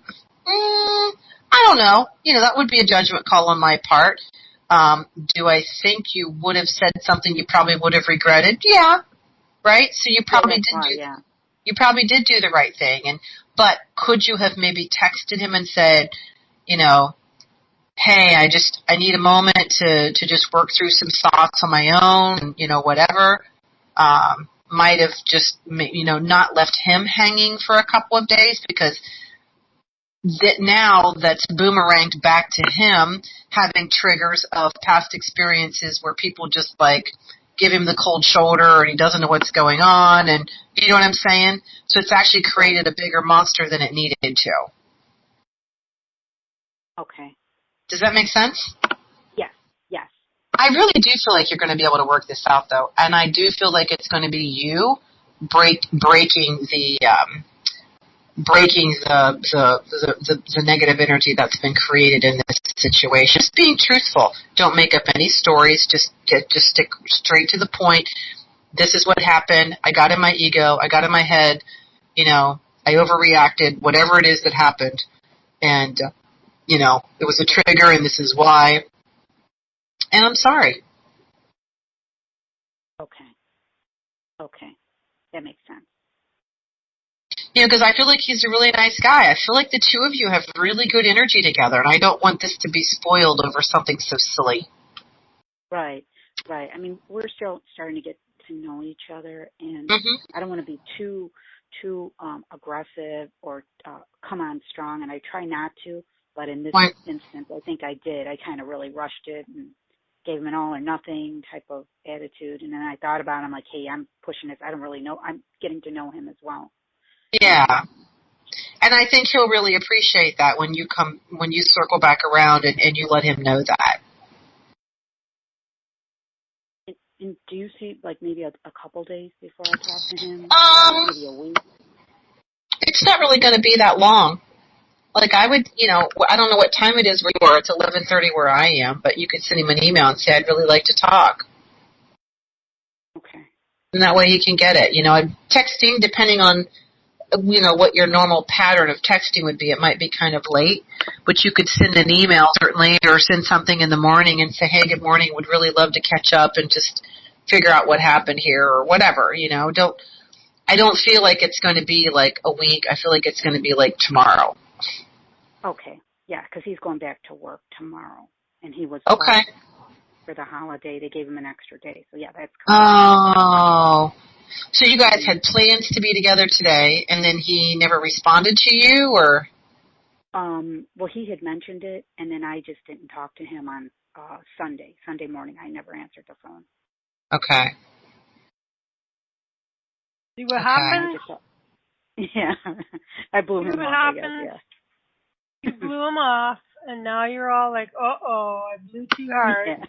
And you know what? Like, if you don't blow, Chris. Sorry, you have it.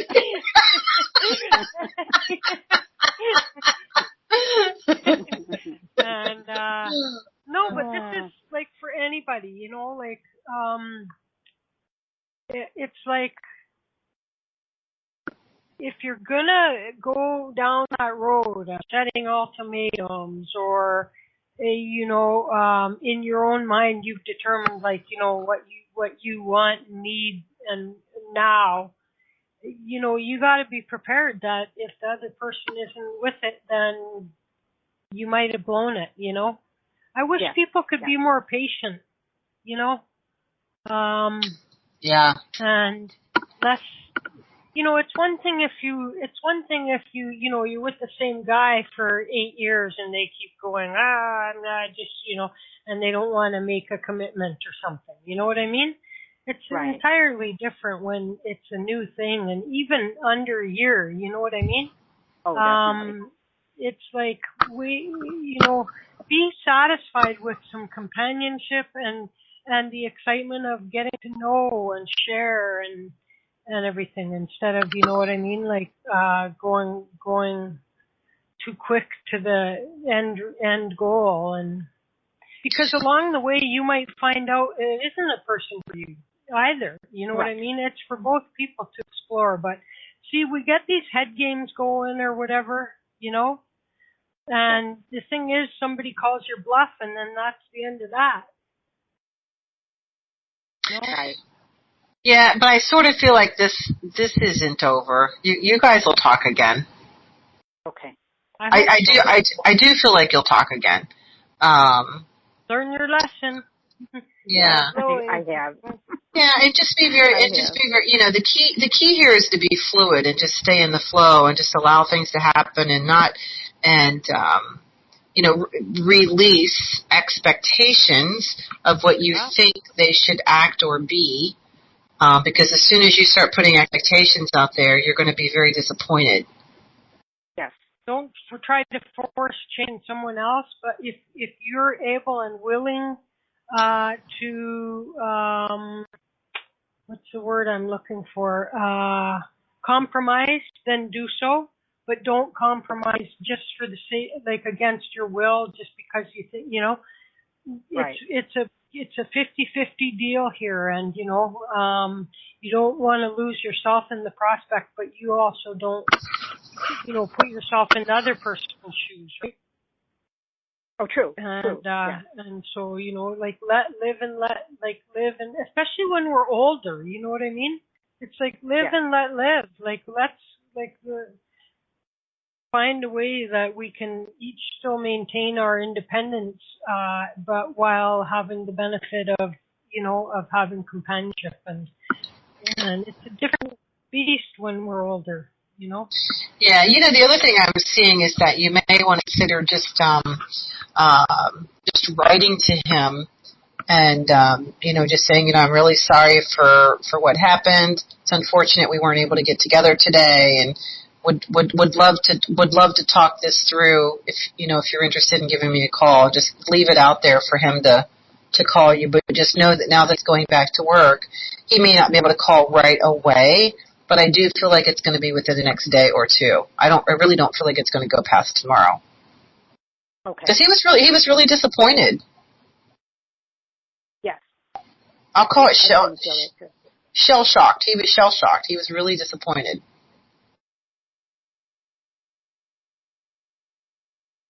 And you were disappointed too. Disappointed in yourself and disappointed in you know, in the outcome. So don't be afraid to reach out. Because I do feel like you're going to need to be the one to reach out. Okay. Here's what they just said to me. You're the one who hit the freeze button, so you're the one who has to hit the thaw button. Okay. Makes sense. Okay. Makes sense. I'll call him tomorrow. Okay. Sounds good. All right. Good job, Thank Karen. you so much. Thanks. Thanks. You're welcome. All right. Take care. All right. And so there. And she always just bolts.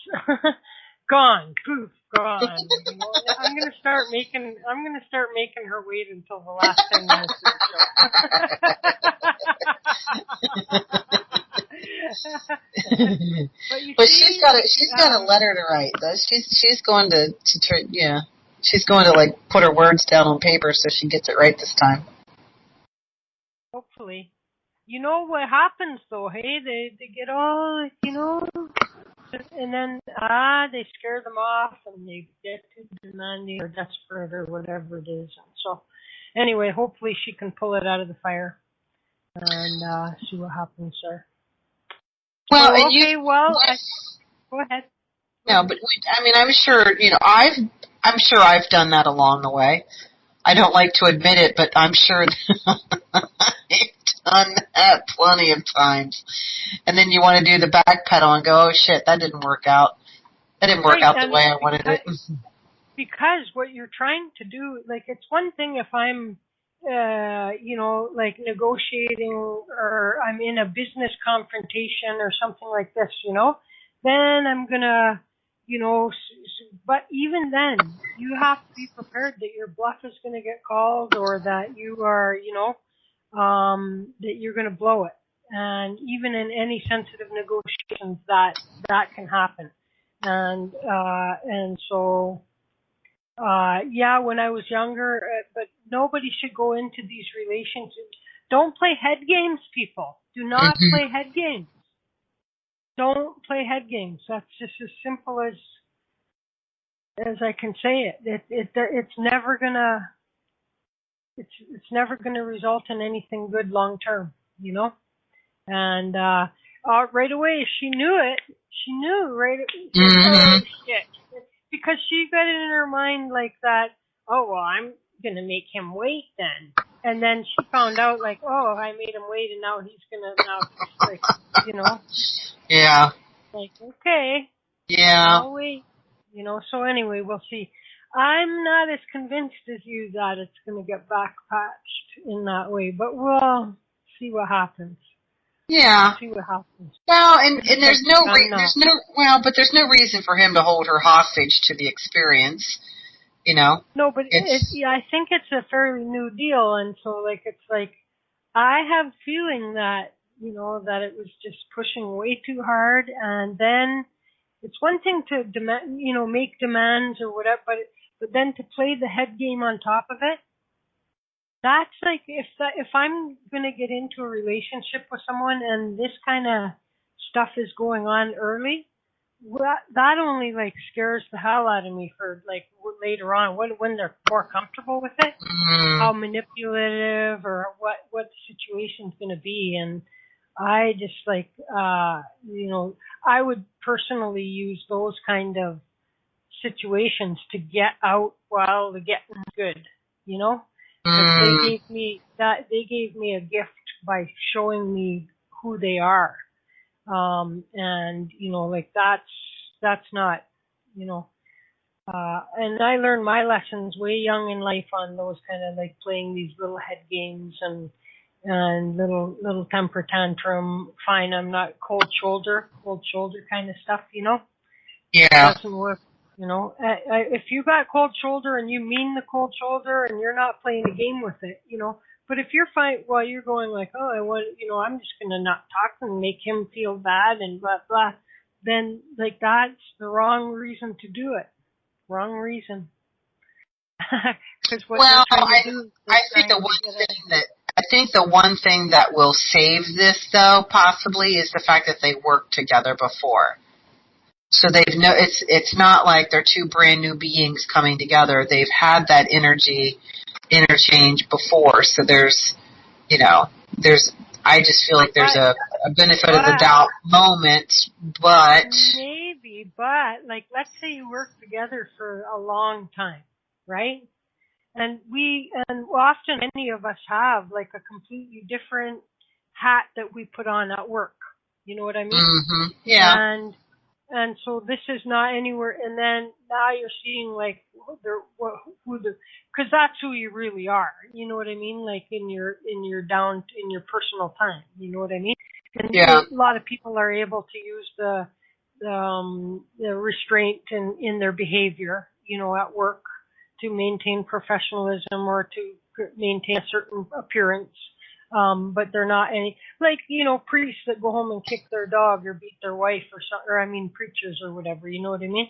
That, you know, like they put on a different personality that really isn't who they are at work, you know what I mean? Right. And so he's seeing that other side. And that's him scaring the hell out of him, I think. But we'll see. We'll see. So I vote for Karen. I vote that it's going to work. So I hope she comes back and tells us. I hope, you know, I'm not wishing anybody to have you know what I mean? Because like I'm for any of my callers, like, you know, who want to call about jobs or relationships and that, like, I am always like wishing and hoping that they get their job or man and that it stays forever, because then they don't have to take those calls. You know what I mean? That's good. Like, I'm not interested in starting back at ground zero with somebody, you know. Oh, I met a guy, and like, can you tell me?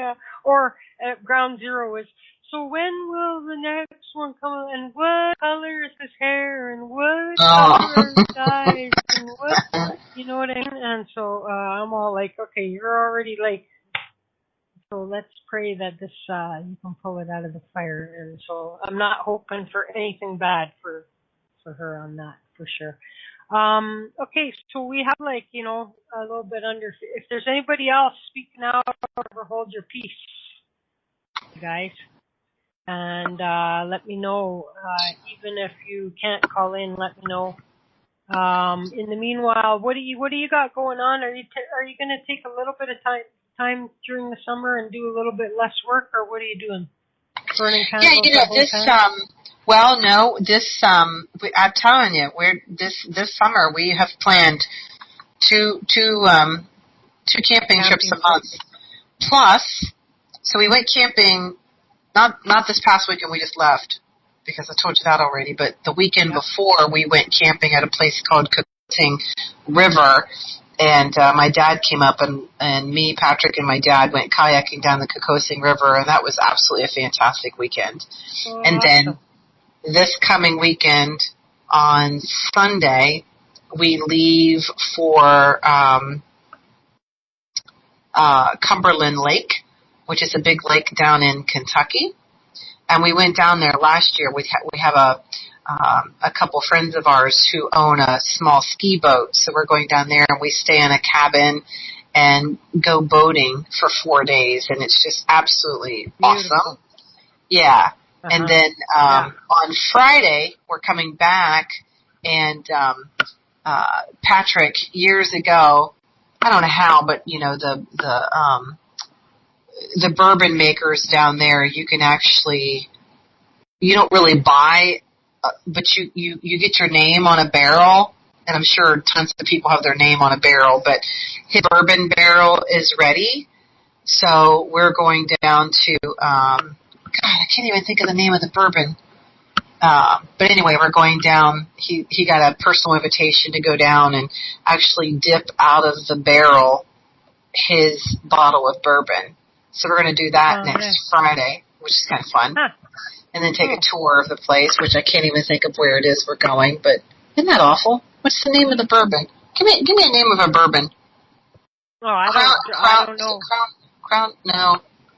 No, Crown Royal is like a whiskey. No, that's an actual whiskey or something, but anyway, so we're going to do that, and then, nice. And then... Now I want bourbon. I mean, don't even drink bourbon. Right? And then we come back, and the weekend after that, we're going camping again. And then that's going to be up at a lake here in northern Ohio. And then the weekend after that, we're going camping again. And that's going to be at a place called Wally World. It's really a campground called Wally World off of the Mohican River. So we're going to go kayaking there. So, but we just got, July is just going to be a fantastic fun month. Wally World, I think something's telling me like, I could be wrong though. Maker's Mark, that's it, Maker's Mark. We're going to Maker's Mark. Oh, cool. Well, something's telling you what? Now I forgot. Sorry, I made you forget. That's okay. No, don't worry. I was just going to say, so all bourbon is whiskey, but not all whiskey is bourbon. If you're a whiskey, and especially a bourbon drinker, you need to know what that means. That's like a psychic is, all mediums are psychic, but not all psychics are mediums. Yeah.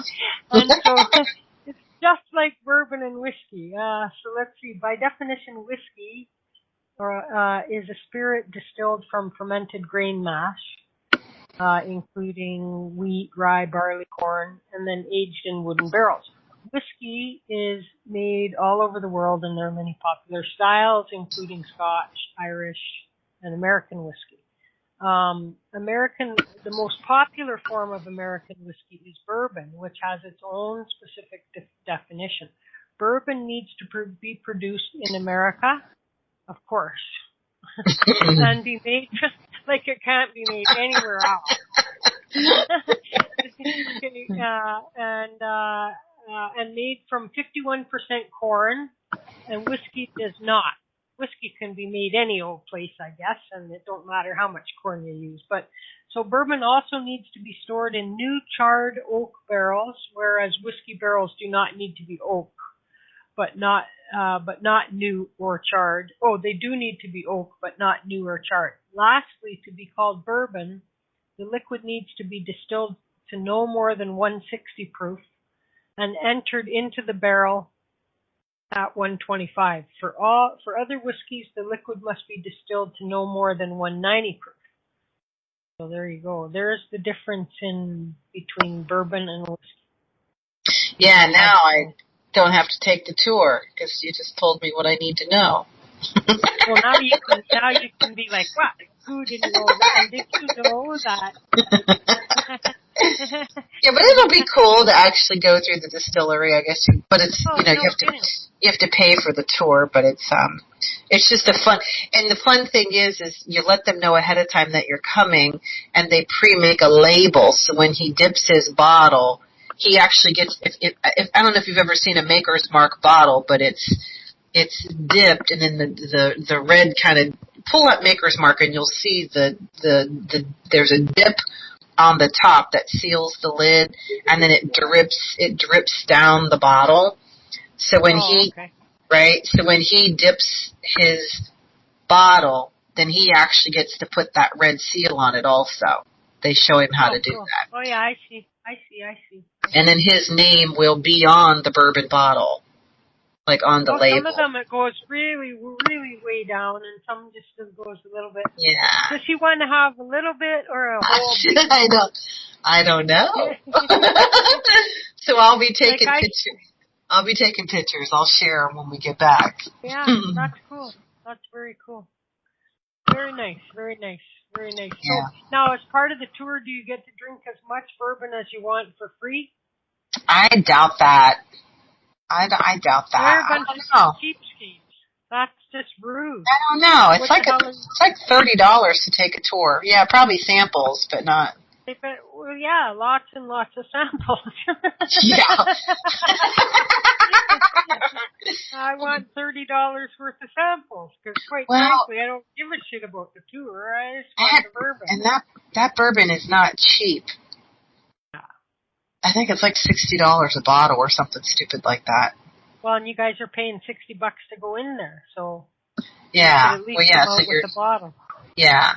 And I don't know how many bottles. I don't know if he gets a bottle for free. I'm not sure. I'll have to look at his ticket. And I think how much does he have to pay to get his name on a barrel? I have no idea. Oh my God! I think it takes like 8 years to age or something stupid like that. So he's did this 8 years ago?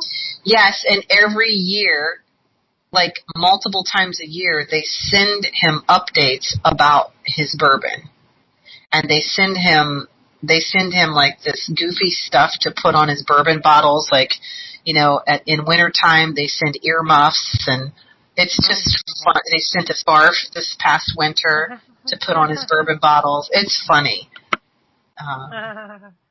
I know, who wants to wait that long for a drink, eh? Can I just dip into somebody else's barrel, please? I'd like to dip into somebody else's barrel, if I could. So listen, when I come back next time, I'll be able to tell you all about my whiskey trip, my whiskey bourbon trip. We'll be celebrating the 5th anniversary of Curious Times. Next time here. That's awesome. Well, congratulations. That's awesome. That's crazy is what it is. I'm crazy. So I'll tip a drink to you for another 5 more, huh? Oh, my God. Would you do that to your worst enemy even? Jesus. What else would you be doing? I know. I hope to be doing something. Jeez. But anyway. Okay, that'll be good. I look forward to that, hearing about that experience. Yep. And then I'll want to know how far down his red stuff dribbled. I will take a picture. And I will show you. Awesome. Okay, well, thanks a billion. I know you're tired, and yeah, I'm gonna skedaddle tonight. Yeah, so you take it easy, have fun this summer, and we'll check in every other week with you. Okay, sounds great. You guys, thanks so much. Thanks, Chris. I appreciate you so much. Lisa. Thank you. You too. Bye now. Good night. Okay, guys, so there we go. Now, are we doing overtime, or what are we doing there, kids? Are you guys going to call in, or are you going to all be a bunch of deadbeats in the chat room? Do you want to play games in the chat room? Do you want to... I'll play you a song to let you think about it. I'm here. And okay, awesome. So I'm gonna play these guys a song to help entice them. And I could go Calling All Angels because I know they're all a bunch of angels. I love that song. Okay, we'll play that one then. But there's two songs called that, but I'll play it and hope it's the right one for you. I'll try not to sing. I'll shut up. And I hope the sound is at least okay. Okay, here we go.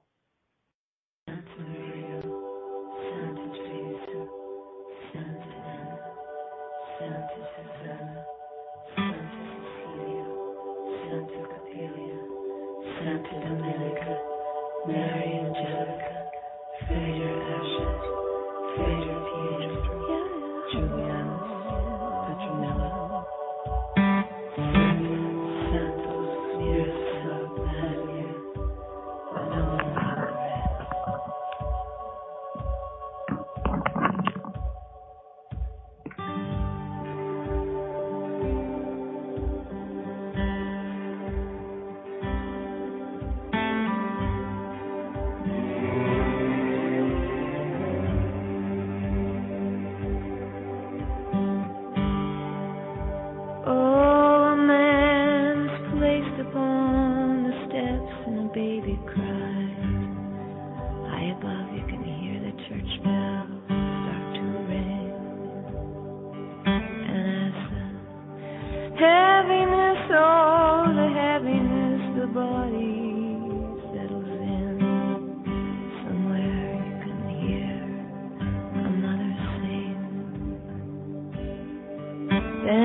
but we're not sure how.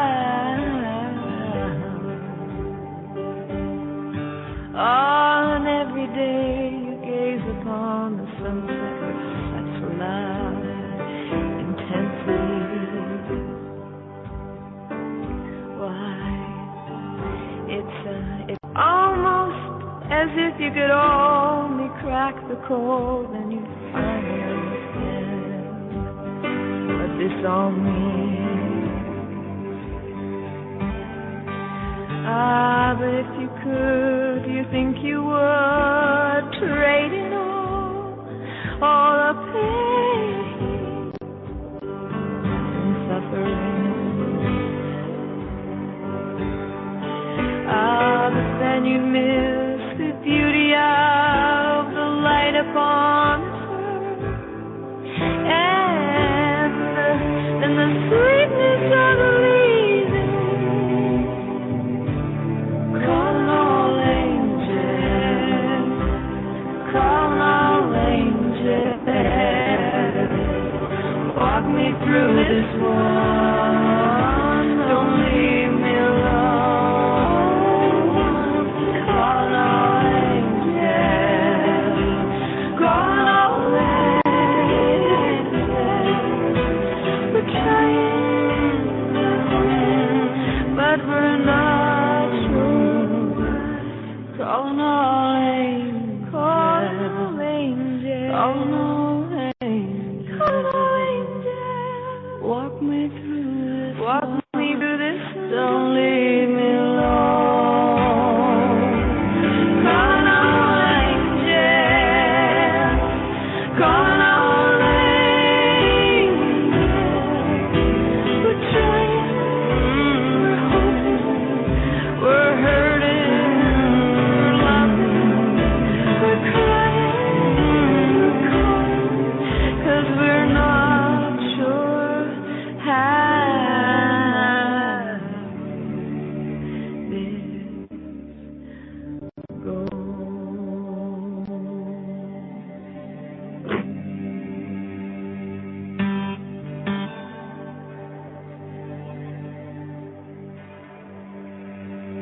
I love that song. It's so nice. Okay.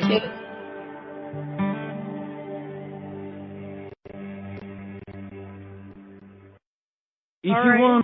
If you want. Okay. So they're all a bunch of deadbeats. Mary Margaret. Come on, you guys. Yes, indeed they are. It's a sad day here at Curious Times. We're going to have to First of all, get the can of whoop ass out. In fact, so I'm going to say thank you to the archive listeners. Thank you for listening. We'll be back tomorrow with Barbara DeLong, and so we will see you back here then.